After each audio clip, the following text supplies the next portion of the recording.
చేస్తామంటూ Iran warning ఇస్తోంది.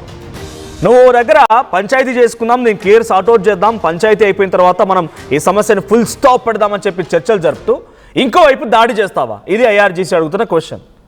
పంచాయతీ ఎక్కడ జరుగుతుంది? ఈ దేశాలకు సంబంధించి ఆ సెటిల్మెంట్ ఎక్కడ జరుగుతోంది? ఖతార్ వేదికగా. ఆల్మోస్ట్ ఆల్ ఇది కూడా జరగబట్టి 1 month అవుతోంది. 1 monthగా చర్చల పేరుతో ఇరాన్ ప్రతినిధులు మొత్తాన్ని అక్కడ మోహరింపజేసి ఇటు అమెరికా ఏం చేస్తోంది? వార్షిప్తోని లేదంటే ఇంకేదైనా మిసైల్స్తోని వేరువేరు ప్రాంతాల నుంచి ఇరాన్లో ఉన్నటువంటి బందరాబాద్ పోర్ట్ దగ్గర ఆర్మీ బేసెస్ పైన, సీ మైన్స్ పైన, నౌకల పైన భయంకరమైనటువంటి దాడి. సౌత్ ఇరాన్ దగ్గర మళ్ళీ దాడి చేసింది. టెహరాన్ నగరాన్ని మళ్ళీ చుట్టుముట్టింది. అమెరికా ఎయిర్ బేస్ ఉన్నటువంటి గల్ఫ్ కంట్రీలను తుడిచి పెట్టేస్తామని ఇప్పుడు ఐఆర్జీసీ కూడా వార్నింగ్ ఇస్తోంది. చర్చలు కనుక కొలిక్కి రాకపోతే ఇంకా కొనసాగుతున్నాయంటున్నప్పుడు ఇరాన్ ఫారెన్ మినిస్టర్ అబ్బాస్ అగార్చి ఆయన ఏం చెప్తున్నారు? ఇంకా కొలిక్కి రాలేదు, ఎటువంటి చర్చలు కొలిక్కి రాలేదు, అంతా ఇంకా చర్చలు జరుగుతూనే ఉన్నాయి. గల్ఫ్ దేశాలపైన మేము కూడా దాడి చేస్తాం, ఇక అది కేవలం మా సెల్ఫ్ డిఫెన్స్లో భాగంగానే. ఇప్పటికైనా ట్రంప్ తన కండిషన్లకు ఒప్పుకోవాలని చెప్పి ఐఆర్జీసీ అంటోంది. ఐఆర్జీసీ చాలా క్లియర్గా చెప్తోంది, మేము మీకు అవసరమైతే యురేనియం రిజర్వ్స్ కూడా వెనక్కి ఇవ్వడానికి సిద్ధంగా ఉన్నాం. ఏం వెనక్కి ఇవ్వడానికి? న్యూట్రలైజ్ చేస్తాం, వాటిని న్యూక్లియర్ వెపన్ తయారు కాకుండా న్యూట్రలైజ్ చేస్తాం. కానీ ఒకే ఒక్క కండిషన్, మా దేశానికి స్వయం ప్రతిపత్తి ఉంది, మా దేశంలో ఇంటర్నల్గా జరిగేటువంటి ఈ విషయాలపైన మీరు ఎవరు కూడా డిస్కస్ చేయకూడదు. సో డిస్కస్ చేయకూడనే సిచ్యువేషన్లో పదే పదే వాళ్ళు చెప్తున్నా no response at all. Trump వైపు నుంచి ఎస్ మిమ్మల్ని ఏం డిస్టర్బ్ చేయము, ఇంటర్నల్ ఇష్యూస్లో మేము మాట్లాడమని చెప్పి వాళ్ళు అంటూ ఉన్నారు. నో రెస్పాన్స్ ఎట్ ఆల్, వాళ్ళ వైపు నుంచి ఎటువంటి రెస్పాన్స్ కూడా లేదు. కానీ డొనాల్డ్ ట్రంప్ చెప్తున్న మాట ఏంటి? మీరు స్ట్రెయిట్ ఆఫ్ హార్ముజ్ని వదిలేయాలి. ఇటు డొనాల్డ్ ట్రంప్ మాటకి ఇరాన్ సమాధానం ఏంటంటే 20 లక్షల కోట్లు నష్టపోయాను, నీ బాబు గారి సొత్తు అదంతా కాదు కదా, మా డబ్బులు మాకు ఇచ్చేయండి, మాకు నష్టానికి ఏ రకంగా మీరు దాన్ని ఓవర్కమ్ చేస్తారో చేసి చూపించండి, అంతేగాని మీరు ఈ రకంగా ఇవ్వకుండా ఉంటే డెఫినెట్గా ఇబ్బంది పడాల్సి వస్తుంది అనేది అటు ఐఆర్జీసీ చెప్తున్నమాట.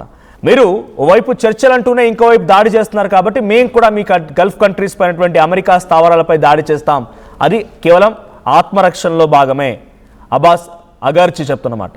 ట్రంప్ ఇదే సీన్ కంటిన్యూ చేస్తే తాము దేనికైనా సిద్ధమని చెప్పి ప్రకటిస్తోంది ఐఆర్జీసీ. ఇరాన్ శాంతికి మాత్రమే తల వంచుతుంది, యుద్ధానికి దిగితే తెగిస్తామని చెప్తోంది. ట్రంప్ పెట్టిన కండిషన్స్ ఏంటి, ఇరాన్ ఏం కండిషన్స్ పెట్టింది, యుద్ధం ఎలా ముగియబోతోంది, ప్రతి మినిట్ టు మినిట్ అప్డేట్ మీకు ఆర్టీ అందిస్తూనే ఉంది. ఒక చిన్న మాట మీకు చెప్తాను. America ఏమంటోంది? First and ఫార్మోస్ట్గా resume change కావాలి, మీ పరిపాలన మీ పాలకులు మారాలి, ఎందుకంటే వాళ్ళ మాట వినడం లేదు కాబట్టి. అలాంటి ఉద్దేశంలో అలీ ఖమేనీ ఉన్నప్పుడు డైరెక్ట్గా ఆయన టార్గెట్ చేసి February 28న అదే రోజున హతమార్చారు Donald Trump and Israel Netanyahu ఇద్దరు కలిసి. చనిపోయాడు ఆయన. రెజ్యూమీ మారింది కదా.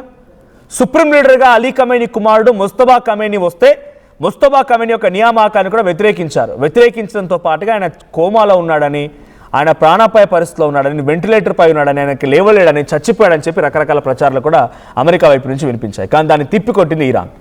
ఇప్పుడు ఐ డోంట్ మీన్ నేను ఇవన్నీ చెప్తున్నాను అంటే ఇరాన్కి సహకరిస్తున్నాను, అమెరికాను విభేదిస్తున్నాను, అమెరికాకు సహకరిస్తున్నాను, ఇరాన్ విభేదిస్తున్నాను కాదు. అక్కడ జరుగుతున్న ప్రతి ఆస్పెక్ట్ మినిట్ టు మినిట్ మీకు అప్డేట్ అందించడం నా ఉద్దేశం. సో ముస్తఫా ఖమేనీ నియామకం కంటిన్యూ అవుతోంది. ఆయన అలీ ఖమేనీ తర్వాత ఆయనే సుప్రీం లీడర్గా ఎన్నుకోబడ్డారు. అక్కడ ఆర్మీ అండ్ ప్రెసిడెంట్ పెజెస్కియాన్ వీళ్ళందరూ కూడా సిద్ధమైపోయి చర్చలకు సిద్ధమై ఉన్నారు.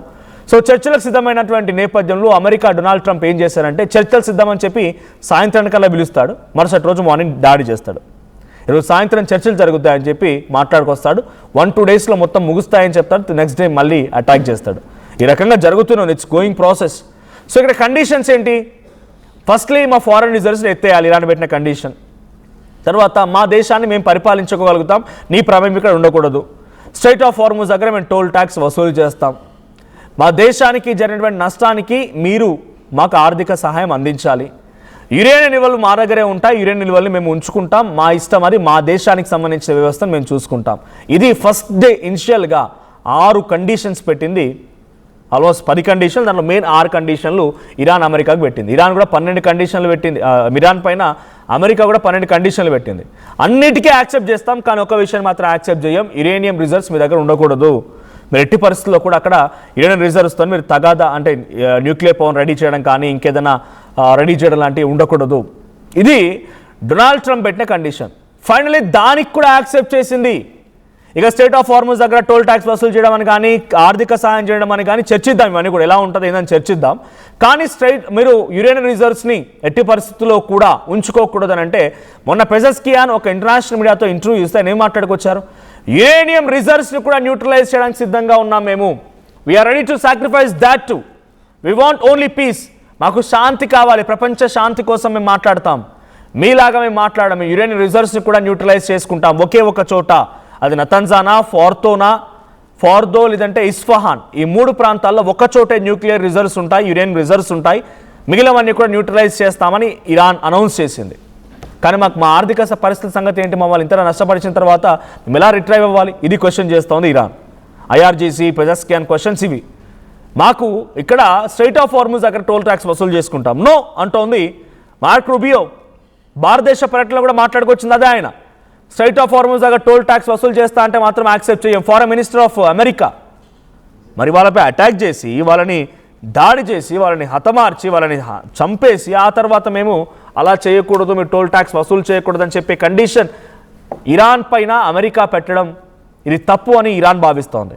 సో గతంలో మాదిరిగానే ఫ్రీ మూవ్మెంట్ ఉండాలి అని చెప్తున్నారు, ఫ్రీ మూవ్మెంట్ ఉండాలి, బట్ వాళ్ళ జరిగిన నష్టాన్ని అమెరికా పూడుస్తుందా, గల్ఫ్ కంట్రీస్ ఏమైనా సహాయం చేస్తాయా, no response at all till now. IRGC ఆగ్రహానికి గురవడం గల కారణం ఏంటంటే, మీరు చర్చలు జరుగుతున్నాయి, చర్చలు అని చెప్తూ ఉన్నారు, ఖతార్ వేదికగా చర్చలు అన్నారు, ఆ చర్చలు పూర్తవక మళ్ళీ దాడి జరుగుతోంది, ఇదేం పరిస్థితి, ఇదేం న్యాయం అంటూ IRGC క్వశ్చన్ చేస్తోంది.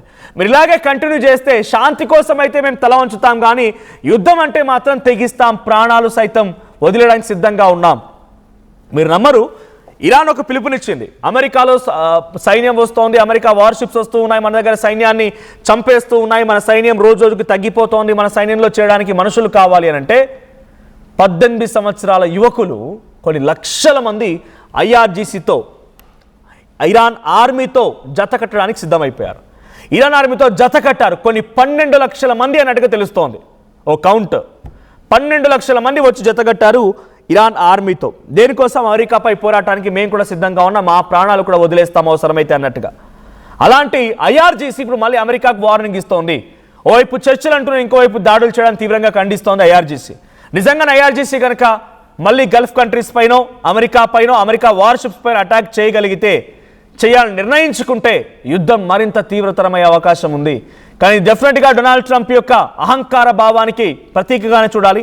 చర్చలు జరుగుతున్నాయన్నప్పుడు మరి అన్నిటి తెలిసిన వ్యక్తి, ప్రపంచ శాంతి కోరుకుంటున్నానని చెప్పేటువంటి శాంతి బోధకుడుగా ఉన్నటువంటి డొనాల్డ్ ట్రంప్ చర్చలు జరుగుతున్న తరుణంలో ఎందుకు మళ్ళీ అటాక్ చేయాల్సి వస్తోంది? సో దీన్ని సెల్ఫ్ డిఫెన్స్ అనుకోవాలా, లేదు పక్కా ప్రీ ప్లాన్డ్గా పూర్తిగా ఇరాన్ని అంతమొందించడం కోసం చేస్తున్న ఎత్తుగడలు, ఎజెండానే అనుకోవాలా? సో మీ అభిప్రాయం ఏంటి? అమెరికా ఆర్ ఇరాన్, ఎవరు చేస్తోంది కరెక్ట్? ఇరాన్ని పూర్తిగా అంతమొందించాలని మీరు కూడా కోరుకుంటున్నారా? అమెరికా డొనాల్డ్ ట్రంప్కి మీరు సహకరిస్తున్నారా? మీరు మద్దతుగా ఉండాలనుకుంటున్నారా? Please do comment.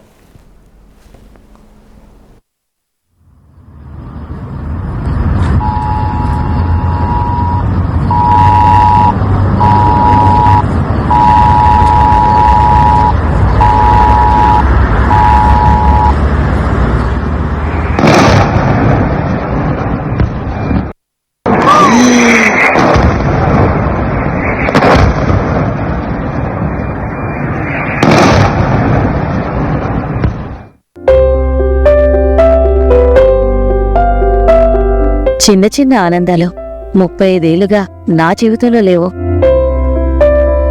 35 ఏళ్లుగా నేను డైపర్లలో బ్రతికాను.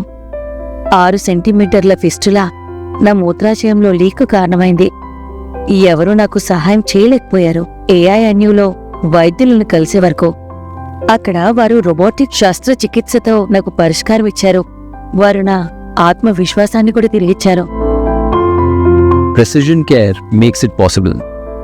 The Center for Robotic Surgery at AINU.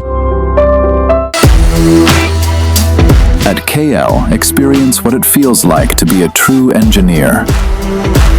KL deemed to be university.